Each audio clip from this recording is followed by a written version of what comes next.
We're back, baby! I want to welcome you guys to a Week 10 edition of the Blue Rush Preview. Did you miss us? Come on now. I know you already missed this. I know you guys are ready and excited to see Big Blue back on the field after the bye week, and you want to see him bounce back against the Houston Texans on Sunday. So today we're going to speak to my man, Mathias Kiwanuka, and we have Jonathan Alexander of the Houston Chronicle to help us get to know our enemy. But before all that, let me reintroduce my fellow co-host, New York Post Giants beat writer Paul Schwartz, and my former teammate, two-time Super Bowl champ Lawrence Tynes. Looking snazzy, baby. We looking fresh up. We looking like money off this bye week, baby. Good. Paul looks good. Hey, good news. I'm coming off the bye week injury-free, guys. No injuries for me during the bye week. Paul, how'd you make out? Well, I didn't go very far. Actually, I did go to Florida to see my father, but I rented a car, an SUV, and it had four wheels on the ground, and I returned it, and I was fine.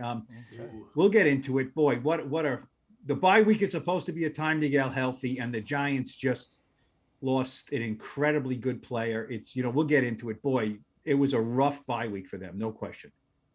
Let's jump straight into that because, like you said, when we talk about bye weeks and times when a coach breaks the team for the bye week, one thing you don't want to hear: no one get arrested.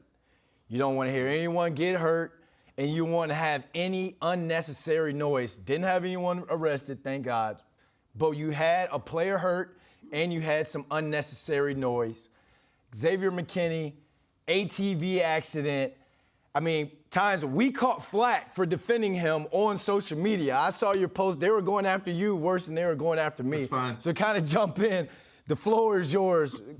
I mean, come on. Like how? How does this happen? You said it best, Brandon. When the coach sends you off and says goodbye, there's no question he worries like a father, like I do when my 15-year-old boys leave the house every morning to drive to school. I worry about them. And then I know when they're driving home. So I worry about my kids all the time. It's the same thing with Coach Dable. This is an unfortunate incident that happened to a wonderful kid, and you guys all know him. We've had him on the show. He's a leader. He's a captain. I'm always going to have my teammates back. So I understand that it stinks and it's not good for the team, and it wasn't really a selfish decision. It was an accident. Like he said, I don't think he said he knew that getting into an ATV or a UTV, whichever one it was in his contract. But you live and you learn. And this was not malicious. He didn't go out there doing – listen, he wasn't in the X Games in the freaking ATV. So it's an accident. You move on. Dane Belton's a good player. He'll get his chance. And then you just hold it down until Xavier gets back. But I feel for Xavier. I really do. I feel for the team too. And, Paul, you were in the locker room a couple of days ago when he was answering questions from reporters. What was that vibe like? And what did you feel from Xavier after being able to hear him speak on the incident? Well, it was mildly confrontational, certainly. We want to know everything that happened. I don't disagree in theory with what both of you have posted and said here, but I will take a little bit of a more harsh view. Look, accidents are accidents, right? We've heard of guys in a kitchen, right, cutting a bagel or something, and they slice their hand open. Now they're out a month. Or I remember years ago, Leach, the defenseman from the Rangers, walked out of a cab and stepped wrong on the curb and broke his ankle. So there are accidents. This unquestionably was an accident, but he went away, right? He went to Mexico, which is something he said he's never done before. And he did something which is in violation of his contract. Ignorance of the law is no excuse. This is why these things are in there, because if you get hurt in a non-football injury situation, we don't have to pay you, which means please don't do this, during the season. So he has to take responsibility for that, which he did. He did not want to say whether he was driving or not. Is it a big deal? No, but it's something, because was he reckless? Was he driving and popping a wheelie? I don't even know if you can do a wheelie with those things. But look, this is bad. It's a bad injury. I'm not sure he's playing again this year. He has multiple fractures of fingers. I'm not sure. He's on the, he's out for at least 4 games. I would not bet that he's back after that window. So, look, I don't damn him to hell and say he's a bad guy, but this was a bad consequence of a decision which I'm sure he would want back. And look, The Giants are going to have to make a decision on paying him a lot of money. This doesn't help. I'm not saying it disqualifies at all, but this doesn't help when you talk about, can we trust the guy? Tynes, you look like you wanted to jump in just now. I just want to, again, defend him to some extent because he could have come back from Cabo, guys, and told you he fell. He told you he was in an ATV accident. You know what I'm saying? So he was really honest about the situation. I just think, you got to take that for what it is. He did everything right. He's gonna be fine. I think he does play this year. I'm not in that camp that thinks he's done for the year. He broke his hand. If he has to play with the club on, put a club on. We've all seen players do that. But let's just see what Dane Belton can do. I'm just happy he's okay. Obviously, he didn't get hurt any further because obviously when you roll a UTV, I mean, there's a lot of different things that can happen there in terms of head and neck and things like that. So thank God it was only his fingers. Yeah, and I like what Wink Martindale said about it. You know what I mean? Wink has a way of talking, right? He said, I think there will be an effect, of him not playing. He said it could be a good effect or a bad effect. We're going to see. I mean, that is a really good answer. Like, it affects the team. He's one of your better players. He has not missed a snap since, mid-season last year. He's not, when they talk about situational football, his situation is he's always on the field. So look, Dane Belton is an interesting young player. I think this also puts more strain on Julian Love. Now he's got to call the defense, and it could stretch him a little thin. So it really hurts the Giants here. I really think we will look back on this and say, you know what? If they have Xavier McKinney, they win that game, whatever game that is. It's a big blow to this defense. And that's a part of the accountability for the player. Like, I understand it from the player standpoint. I'm going to stick up for my teammate. I'm going to stay within the locker room. And I thought he did a pretty decent job deflecting the questions where he kept going, well, it was an ATV ride. It was an ATV trip. It was a trip. Tynes, I actually thought you were going to pull that together and make some sort of social media. I thought about it. I really did. I did. I just couldn't. I didn't want to go there because the Giants Nation was lit. Yeah. They were hot. They were stripping this man of his captaincy. Yeah. I mean, come on. Yeah. They were taking his pay. Everyone on Twitter was the GM of the team. It was. Well, let's move along here. And we're going to move on. But at the accountability standpoint, I think that they should fine him. They should. It's not going to be anything crazy. You have to sort of draw that line in the sand to have guys realize, hey, we're on a run here. I need you guys to be on your P's and Q's for the rest of this season. And then B, sitting there, and let's say they lose a game where he feels as though he would have made a play or he could have stopped player X from doing X, Y, or Z. He's going to sit there and have to live with that and have to have that and thinking in his head, I let my brothers down in that sense. So finding with the money, take away the money, and then also the game, having to sit and watch his brothers out there play without him, that is what is going to be the discipline. That's the accountability for him. He's not a bad guy. All right, moving on. Some other news throughout the bye week. A player that has gotten healthy, Kenny Golladay. I know we said we weren't going to talk about him if he wasn't here, but now he's back. KG is back, and Tynes seems like he is on the KG train. Take it away, Tynes. Kenny G is back. Not the saxophone player, but the wide receiver, Kenny G. We get him back in the building. Does he not look rejuvenated, Paul? I mean, I know he's never played on a winning football team. I know we think there's some limitations there in terms of physically can he get open. But just the spark, the twinkle in his eye that I saw this week, he is ready to go play. He is hungry, and I naturally think he can do something to help this football team down the stretch to earn some of that $72 million that he's made. So I am really looking forward to him playing. And certainly we don't know what that looks like, but it's something new. So it's just kind of excites me that we get to see Kenny Golladay and a motivated Kenny Golladay that's playing for a 6-2 football team. Paul, you buying it? Not really. I mean, to a point. I mean, I have nothing against Kenny Golladay. I'm not saying he is rejuvenated. I didn't really see the twinkle in his eye. I really didn't. I was standing 3 feet from. I didn't see, Tinkerbell. I didn't see any pixie ducks on the guy. Yeah, I asked him point blank. Are you excited to be back? He said, "Oh yeah, that's why I have a big smile on my face." He was asked, what do you have to prove to the coaches? He said, I don't have to prove anything to the coaches. I'm playing for my teammates. But then he backtracked and said, well, I do have to prove it in practice, which he has learned the hard way, that if he doesn't prove it in practice, he doesn't get snaps on the field. Can he help? Look, he can't hurt. This receiving core is really rough. What are they, 30th in the league in passing? So If he's healthy, he's a big body. Just by things he forgot about being the receiver, he can help. But look, what's the over-under on snaps Sunday against the Texans? I don't think it's very high. I don't think it's more than 20 or 25. Brian Daboll has shown you the second week of the season, he was perfectly healthy and he got 2 snaps. So they've been very guarded as far as what he can do. Let's face it, when we've seen him, his lower body does not show like a guy who, when he was healthy, that is explosive. So look, more power to him if he can do it. I think he helps, but I think these expectations have to be really tamped down here. Yeah, we have to manage the expectations because we could be like, oh, he's back. Oh, he looks good in practice. And what we're seeing is through jog throughs and just individual period.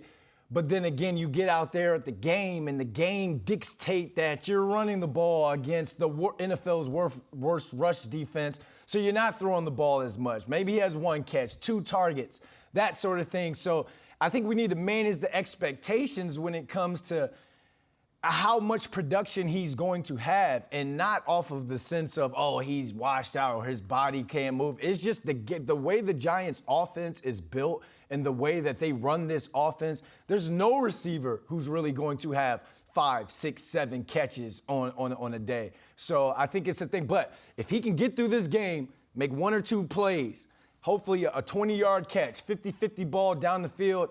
You got the Lions, his former team, coming in next week. So that could help in a sense to a little extra motivation, a little something there, a little something added there for him to make plays against the Lions. So these next 2 games are going to be critical for KG, but I just think it's something where it's like, you know what, this time around, I think I'm just going to manage my expectations when it comes to how productive I think he's going to be.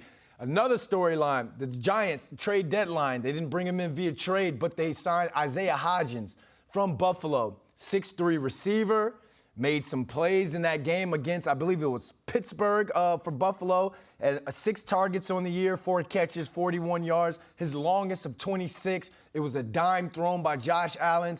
What can Isaiah Hodgins bring to this team and this receiving corps? Well, he's another body. He's a big target. He's not a burner. 6'4", didn't run particularly fast coming out of college, but he has some short area quickness like Daboll mentioned, and he's a smart football player. So they'll put him in the mix. Listen, it's not going to hurt to try anyone at this point, right? So you get a hungry guy, a young player who's trying to make a name for himself, and I think that's positive. So that's a tough receiving corps to break into in Buffalo. So, we're fortunate to have him, and like you said, you give him a jersey and see what he can do on Sunday. Yeah, look, Mike Kafka, the offensive coordinator, he does not, throw praise around very, very much, certainly in public. And he said, familiarity. I mean, this guy knows what we're doing, because he was in Buffalo. There's some tweaks, but he knows what we're doing. And he said, he jumped right in there and knows what we're doing. So I don't know about his special teams capability. He's going to have to play some special teams to get on the field. But look, it wasn't Claypool and it wasn't Jerry Jeudy. It's small gains, maybe. Maybe he can give you something here. He and Golladay can come in and give you a little something. That's all we're looking for. They're big guys, certainly.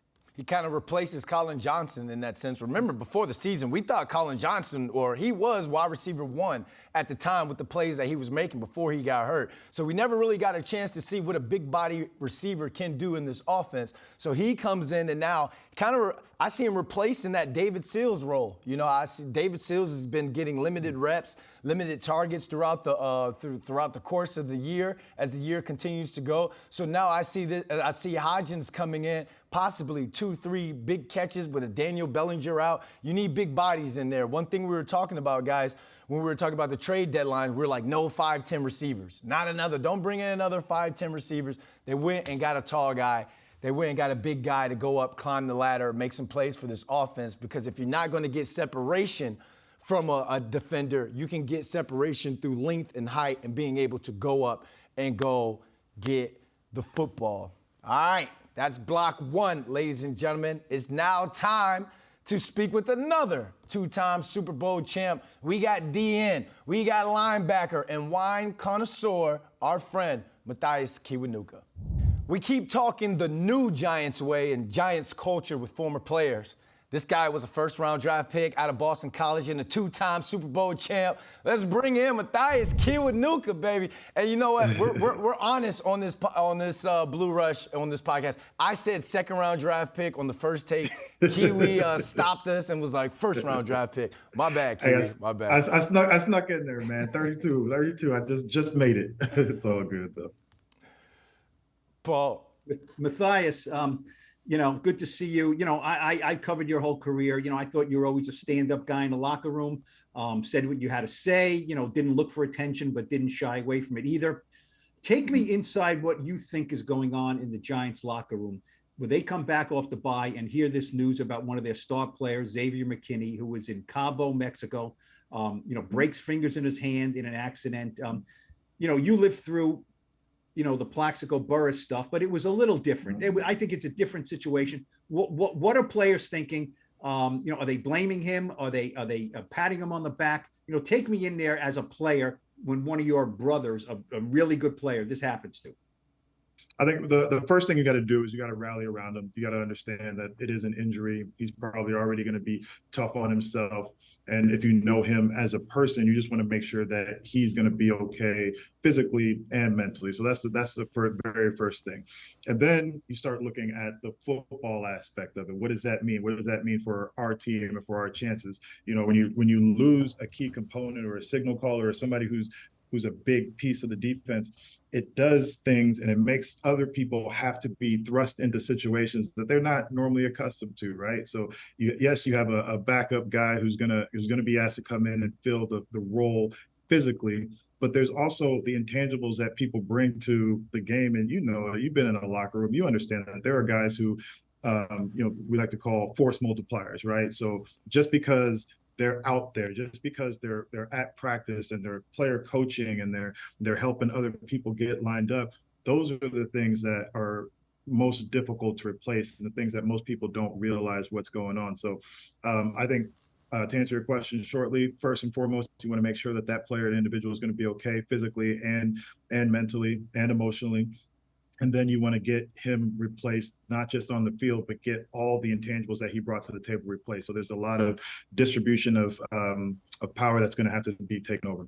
So that's the locker room mindset of it all. But let's talk about the individual player, his mindset. Remember, back in 2007, you had gotten switched from DN to strong side linebacker. You were starting. That's that Super Bowl year. You broke your leg. You had to sit back and watch while everyone was practicing and playing, and we went on that run to the Super Bowl. What was going through your mind then, and what's going to go through X's mind as he sits and he watched a 6-2 team continue to go after playoffs and possibly a Super Bowl? Yeah, so the situation I was in, it was very unique. I started 10 games. Like you said, I was moved from defensive end, my natural position, to outside linebacker. I was being asked to do things that were outside of my skill set, right, outside of my expertise, and then lo and behold, I get injured. So immediately your focus is just on yourself, right? It's a very selfish feeling. When am I going to get better? When am I going to heal? And then your mindset goes on to the team. You want the team to do well. And that's where the issues start to come in. You want the team to do well, but you so badly want to be a part of that success that it, if it's not dealt with appropriately, if you don't get counseling or get the help that you need, to have an ear or somebody to speak to honestly about how you're feeling, it can fester and it can eat you up inside. I was fortunate enough to be able to come back a few years later and reach and win another Super Bowl, actually being out there on the field. But I understand most players don't get that chance. We both played with guys who were in the league for 10 plus years and never made it out of the first round of the playoffs. So these opportunities are few and far between. I think where he's at right now is just to get the best treatment that he can. So you want to make sure that you're crossing all your T's, you're dotting all your I's, you're seeing all the best specialists, and the Giants will do a good job. They'll fly him around to wherever he needs to go to make sure that the injury is handled the best that it possibly can. And then you start dealing with the emotional aspect or the mental aspect. You got to make sure that you're still in your book. You got to make sure that you keep up with everything that's going on in the building, because if and when you do get that chance to come back, it's not going to be the same situation that you left. as the season goes on, things get added and things get removed from the playbook on both sides of the ball.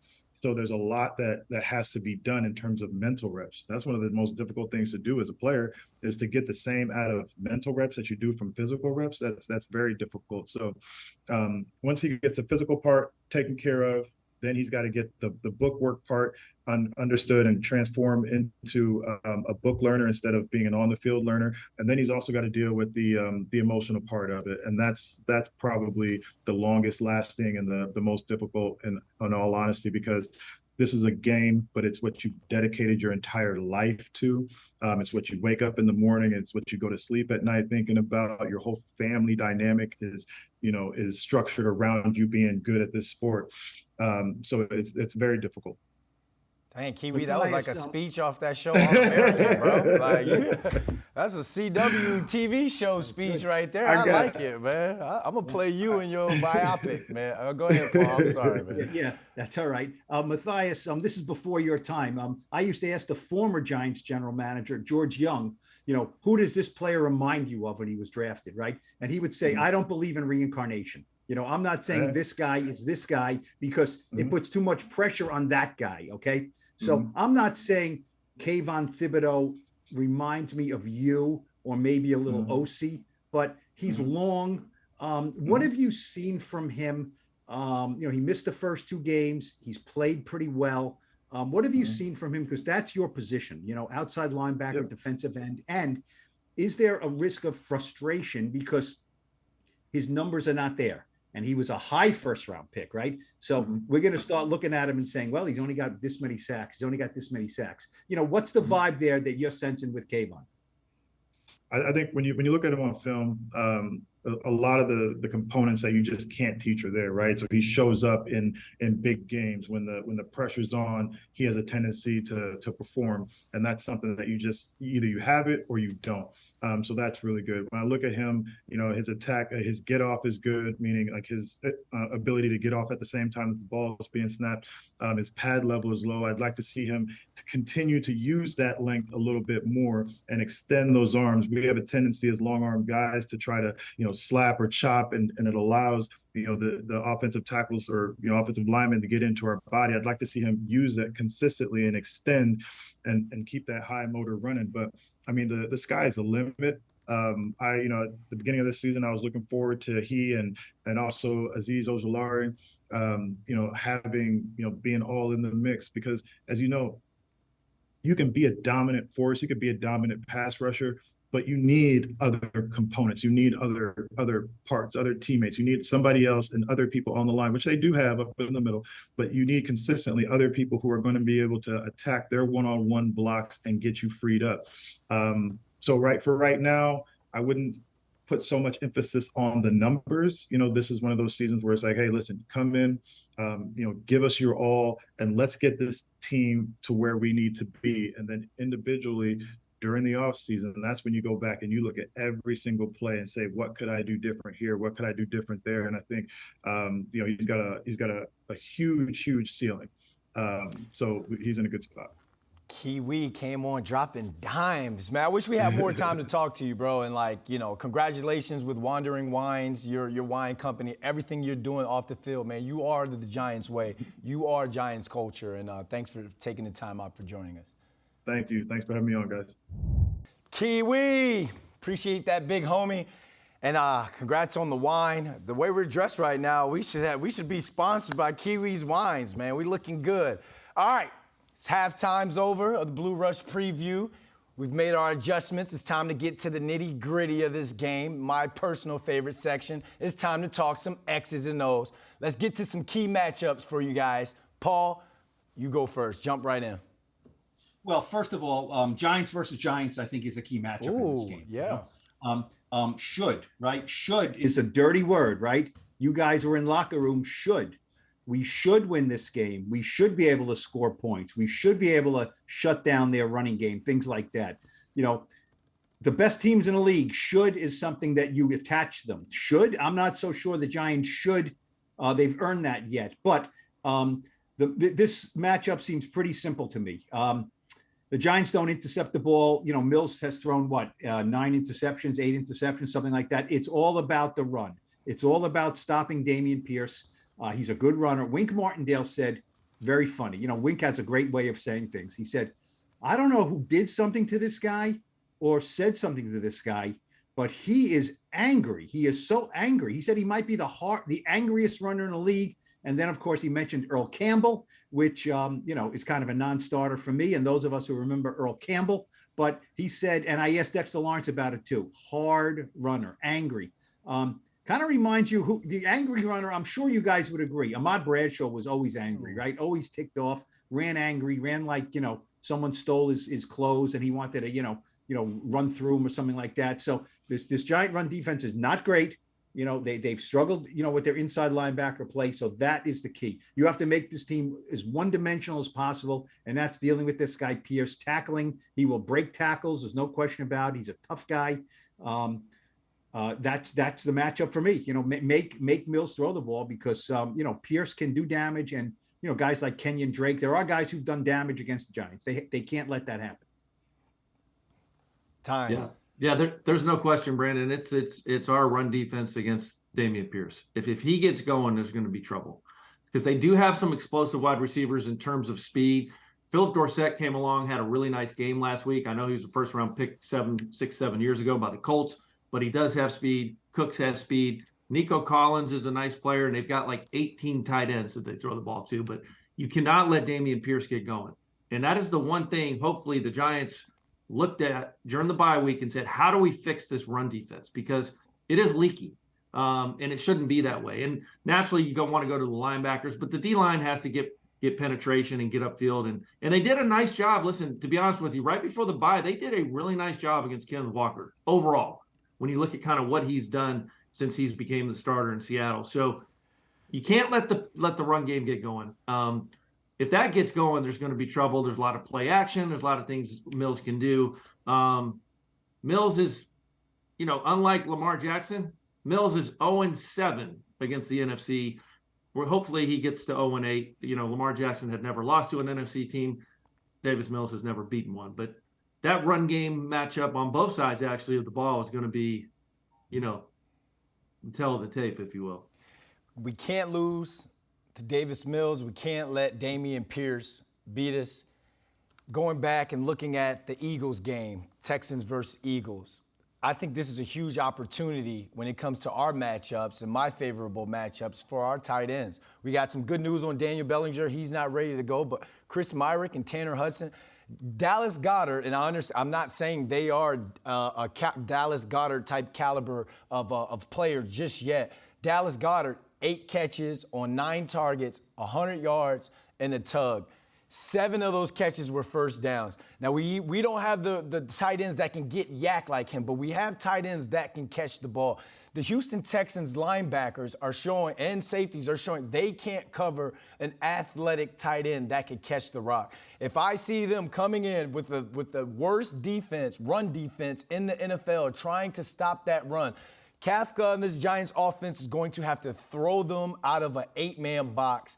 I see them by being creative with the tight ends and making sure you get some sort of favorable one-on-one for them. You tried it with the receivers against the Seahawks, and it didn't work the way they wanted the first 2 possessions of the game. We have to start fast, but I see the tight ends absolutely being a factor this game. And I know we got predictions later. I didn't throw that in there, but I think the tight ends will have over 5+ catches in this matchup, in this game, because they have to be able to burn the Texans when they stack that box. And we haven't been able to do that throwing the ball downfield. And it's just one of those games. It's the Houston Texans. I understand they're 1-6. Ignore the record. We have to continue to win games. We can't let this game slip. So you talked about some of the Houston's weapons on offense. Let's flip it. Let's talk about some of their weapons on defense. How are they going to match up against the Giants offense? They don't stop the run. You know, they just don't stop the run well at all. What are they, 30th in run defense? And so They're are they 30th or last? Are they last in run defense? Dead last. Yep. You know, dead last. So, you know, one thing just before I forget that I would be remiss if I didn't say, talking about the Giants run defense, you know, Nick Williams is out for the year. And he was probably the guy who gets spoken about least of any starter. He started 7 of the first 8 games. He is out for the year with a biceps injury. And so that is another hole they have to fill as far as, plugging the run on defense. Brian Dable said, and maybe, and Wink Martindale said maybe Jihad Ward can move inside in certain situations, but that is an issue, I think. As far as the tight ends, I'm not so sure the tight ends are going to have a big game here. I just don't see them, having that kind of capability. But maybe a big receiver like Kenny Golladay, who we mentioned, maybe they can use him more on slants and things like that, and he can be the big body. But look, it's 26. It's 26 right, 26 left. A little Matt Breida when 26 needs a break. The Giants, they're rested, they're ready. Run the ball at these guys. Run the ball at these guys, and maybe Mike Coughlin comes out throwing the first series just to get them on their heels. But run the ball, wear them down. See if the worst run defense in the league can stop. Probably the best running back in the league. But Paul, Seattle had one of the worst rush defenses in the NFL, and we couldn't really get 26 going. So if it's just 26 left, 26 right, that's everyone knows that's how you stop them. I'm seeing them having to open this playbook up. I think from now on out, with 8 games left, we all know the formula on how this Giants offense ticks. So now they have to be either you have to be creative, or you have to make a guy on the outsides. And I see now, they're now forced to throw the ball coming out of the game. They're now forced to kind of do the run actions and play actions, that sort of thing, to try and get those linebackers to step up, to open up things down the field. I think this playbook has to be opened up going on these last 8 games, or the Giants could they could be stalemated going forward. What do you guys think? They can be. This Houston defense, they're going to sit in cover 2 all day. That's a Lovie Smith staple, right, guys? He is a great football coach. He took the Bears to the Super Bowl. That tells you how good of a coach he is. And Rex Grossman was his quarterback, for crying out loud. But this guy plays cover 2, Tampa 2, right? He comes from that tree. He is going to sit back there. They are not going to give up the big play. They have a great young player. Stingley was the 3rd pick of the draft. Petrie's another nice piece, the safety. The thing you need to look at when teams come play the Giants, guys, they are going to come in and stop the run. That is what they're going to do. And that's why Seattle was able to do it. Now, that's a game that's on the road. This game's at home. I think you can make some adjustments, make some audibles at home that you couldn't on the road. But these safeties, that's who you got to attack on this football team. Both Petrie and obviously Jonathan Owens, they're the leading tacklers on this team, guys. So think about that. 2 safeties lead the team in tackles, meaning they're getting up the middle, they're getting up the field. You don't ever want your safeties to always be your leading tacklers. This Jerry Hughes is playing well. We can't discount what he did against a great Eagles offensive line last week. I mean, he had a couple sacks, a lot of pressures on Jalen Hurts. So you do have to run the ball, but naturally I would like to see the Giants get after it in the passing game. They're going to have to throw the football. And we've talked about that all season long. They're going to have to mature. They're going to have to get creative, and they're going to have someone who can make plays. And, Slayton's trending that way. If you kind of look at where Slayton has been since he came back, he's trending 50, 60, 70-yard type of guy a game, and that's going to help. Paul, final thought. Let's don't forget, we're talking about the running game with Saquon. What about the quarterback? What about number 8? The Seahawks did better than any team in the league. He's not getting out in the perimeter and hurting us. Now, are the Texans capable of doing that? This could be a lot more option here, where who has the ball? Is it getting in Saquon's hands, or is Daniel getting it? So, it's the second half of the season now. I think Daniel, over under on his rushing yards, 40, 50. Daniel's going to run the ball in this game. I don't think there's any question about it.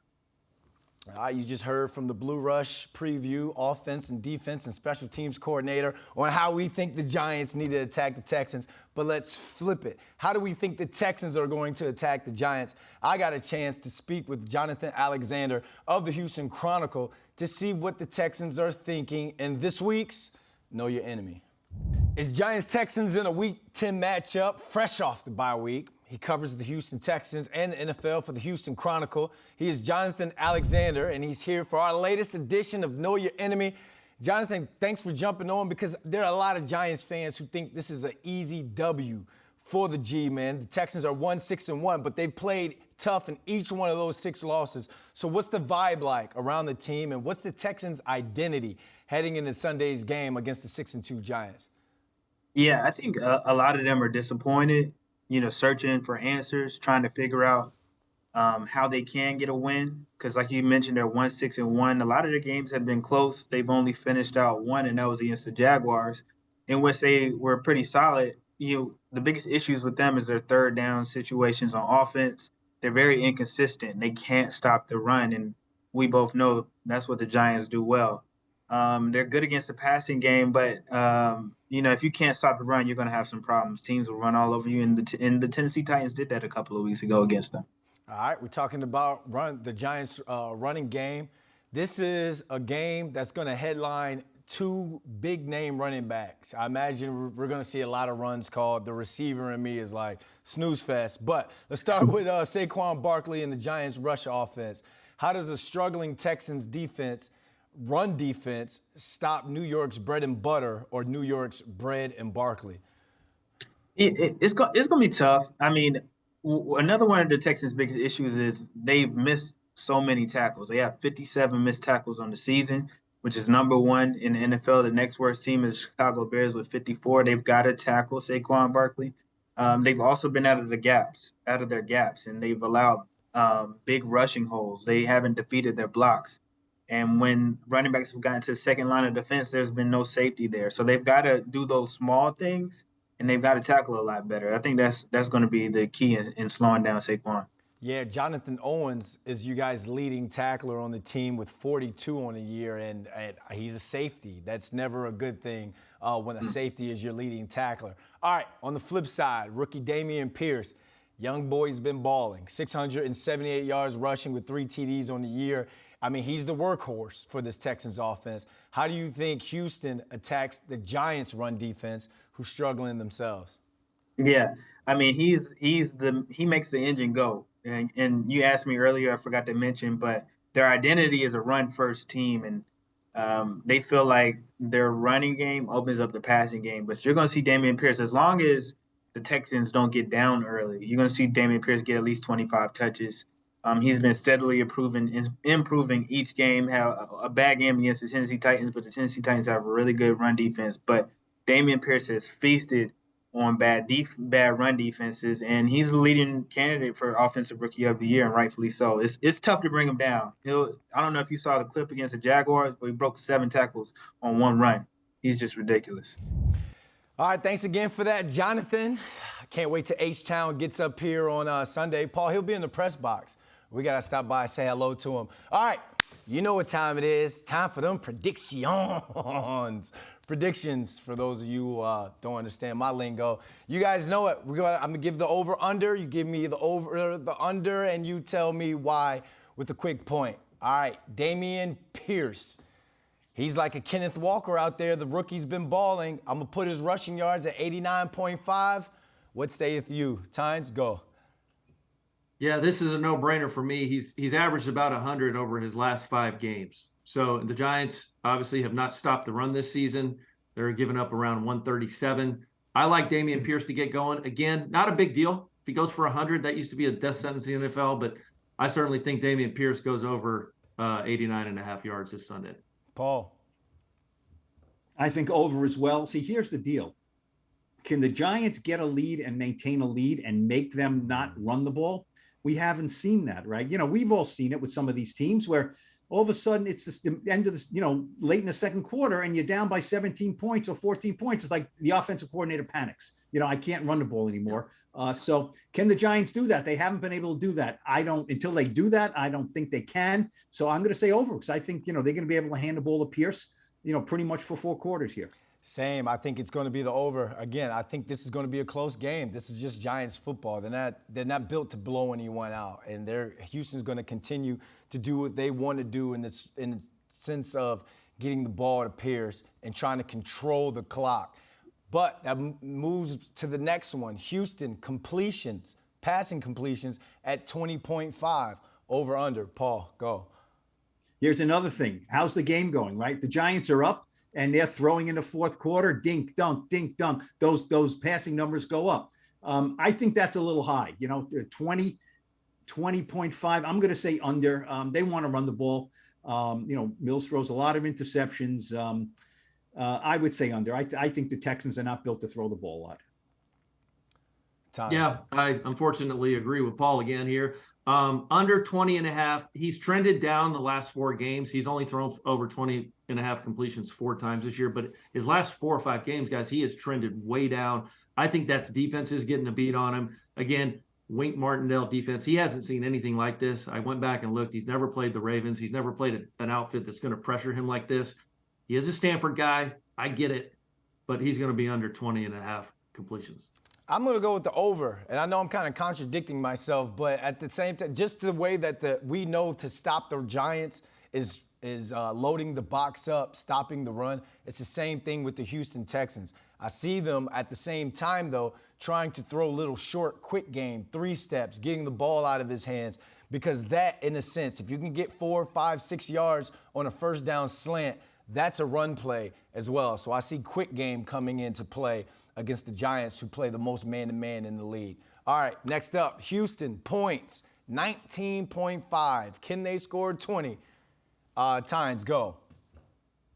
You know, I don't think so. The Giants give up just under 20. The Texans average 16.5. This is kind of like this is a tough one. This is the one you sent us last night, and I struggled over. But what I'm going to say is the Giants coming out of the bye fresh. I'm going to give Wink Martindale's defense the edge here. I think they get some turnovers.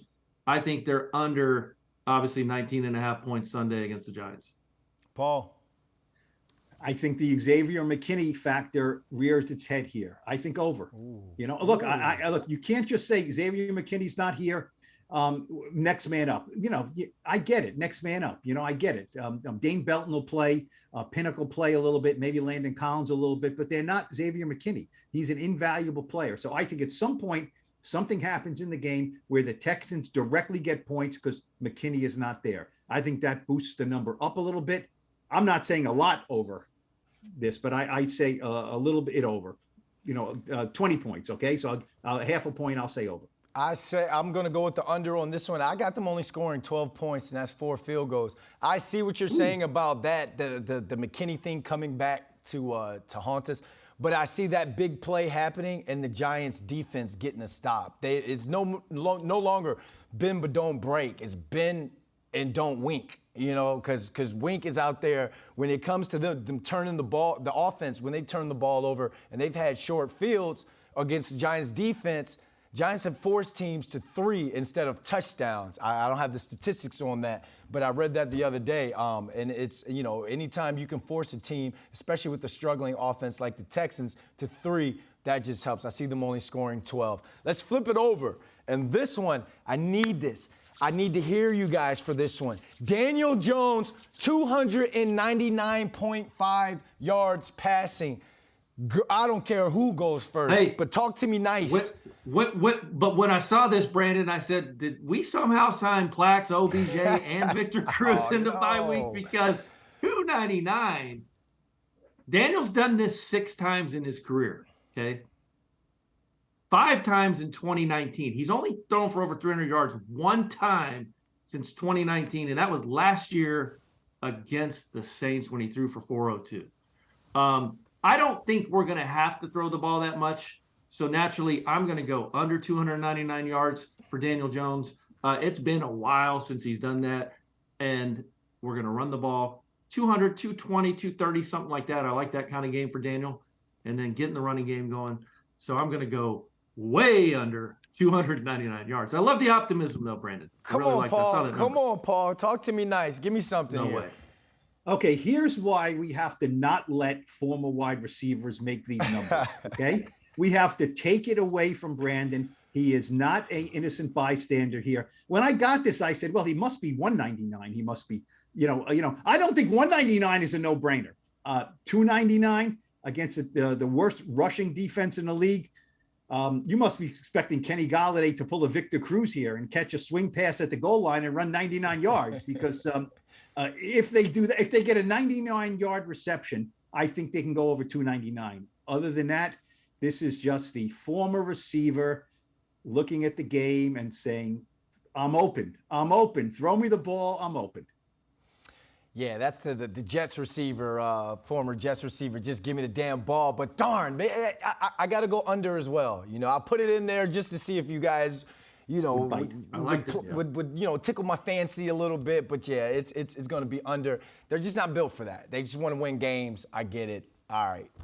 So here we go. Since we're not going to throw for 299, Giants rush attempts at 29.5. Can they run the ball 30 times? Over under? Yes, I think they can. And like I said, Daniel Jones, running the ball is okay, Brandon. It's not, they're 6-2 because they can run the ball, not because they can throw the ball so well. I think this is Daniel Jones is going to have rushing attempts. Saquon, you got to put the Texans in conflict here. I know you said, Brandon, you can't just line up and give the ball to Saquon. I get it, but you can line up and put the Texans in conflict right away. Is it Daniel? Is it Saquon? Yeah, I think they'll run the ball 30 times in this game. Yeah, no question. I think they're way over 30. They're averaging over 30 a game when you look at kind of the overall rushing stats. Some of those are scrambles that Daniel's made. But certainly this is how this team wins football games. They run the football. Everyone's going to be a little bit healthier. They're going to feel fresh. Hopefully Saquon's shoulder's not bothering him as much as it has been, because I noticed that has been an issue leading up to that bye week. So you get Daniel's feet moving. You get Breida involved, you get Saquon, absolutely way more than 29.5 rushes on Sunday. I'm going to go with under, and because of what you said, if you get Breida involved. Breida hasn't had over 5 carries in a single game. I've been waiting to see what he could really, truly bring to this offense. So I'm thinking around like 25, 26, 27, 30. The former receiver in me is a snooze fest if it's 30 rush attempts in one game. But it doesn't matter because it all comes down to total points. Here's our last prediction. Total points for the Giants, 29.5. That's a lot. Who's got it? Yeah, we only average about 20 a game. I have no idea where the hell we're finding 10 more points this week, unless Kenny Golladay comes in and has an amazing football game. I like the Giants to win this game. Obviously, we'll get to that. I just don't see them they don't have that kind of offensive firepower. This is a methodical run the football, get some touchdowns in the red zone type of offense. They don't have any explosive plays really in the passing game. Maybe they could, but certainly I'm going to say under 29.5 points on Sunday. Paul? I think the only way they get close to 30 is if they get points on defense. And this team does not intercept the ball. Mills throws them up there. Can they get a fumble? Can they get a deflection? Something like that. If you can give me 7 points on defense, I can probably find the other 23 on offense. But this defense is not exactly built for that. I will say under 29.5. Yeah, I'm going to go under as well. They're not going for not going for points. They're going for the win, if that makes sense. I know it's all about scoring points, but it's just this team, like we said, we continue to say it. We're a broken record. This team is built to keep the game close, one possession within the fourth quarter, and then come out on top. They're built to win, not built to score a boatload of points. So when I was making these predictions, I just wanted to have a little fun there. Sorry, guys. That's why I didn't get hired by any of the sports books to make the over and unders for DraftKings. That's a good thing. Yeah, I know. Yeah, Vegas would be losing money. All right, it's time for some final thoughts in today's Extra Point. Tynes. My final thoughts are from the right hash. Let's start from with the you. right hash. This is a right hash kick.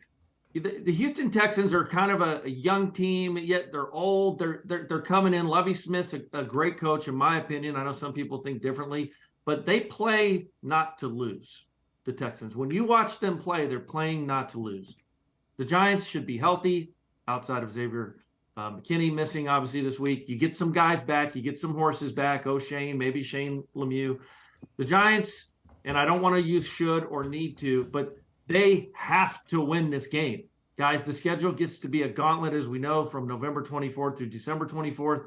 They've got to win this game coming out of a bye week.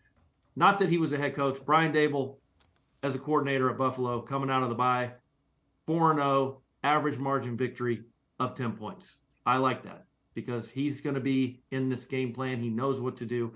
So I like that. I picked the Giants to win, guys, 27-17. Paul, from the left hash. Yeah, I'm a straight on kicker. Just put it straight on, and I'll try. Of course you are. I'll try to. Yes, straight on kicker. Yes, with one of those big black shoes. Okay. I've seen them. You know what? You talk about should, could. I have not seen any of that in the locker room. You know, I mean, and look, as sports writers, we look for that. Are they taking them lightly? Are they screwing around? They're coming off the bye. You know, this team does not. No, they may play like that at times, but they don't act like that at all. You know, Daboll does not preach that at all. No record, no schedule. You know, I think it's going to be hard for them to lose to the Texans, you know, and I think it's I think the Giants have the fourth hardest schedule in the league. Okay. And that's with the Texans and Lions in the next 2 weeks. They know what's at stake. I don't think this team is overlooking anybody. I asked Dexter Lawrence about that. He said, no, this is the NFL. Anyone can beat us. So I don't think they're overlooking them. If they lose, it'll be for other reasons, not overlooking. I think the Giants will win. Maybe like a 24-13 kind of thing, but I think they win. Ooh. Yeah, I just hope they start fast. All right, I want to thank everyone for watching and listening to this episode of the Blue Rush Podcast, our New York Giants show. Please subscribe to Blue Rush on Spotify, Apple Podcasts, or wherever you all get your podcasts. And make sure you follow New York Post Sports and SNY's YouTube channels for all the videos from Blue Rush. New episodes of the show drop Monday morning following Giants games, and Thursdays previewing the week ahead. For Paul Schwartz and Lawrence Tynes, I'm B. London, and we're going to catch you all on another episode of Blue Rush.